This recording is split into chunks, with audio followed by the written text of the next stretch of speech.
Hello guys, good morning. Ngayon po ay pupunta po ako ngayon sa school. At ito po, ngayon po ay naglalakad na ako. At ngayon pupunta na ako sa kalsada para hintayin yung masasakyan namin.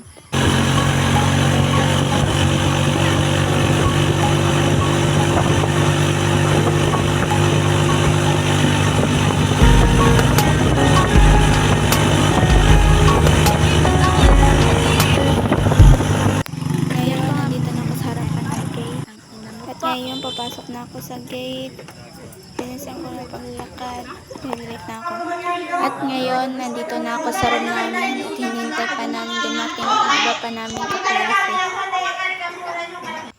Ngayon, last period namin sa umaga. Tinatawagan pa ako sa aming attendance. Kahit tanghali na, kumain na kami. Time lapse. Dahil wala na kaming klase, nandito kami sa taas at nagtatambay.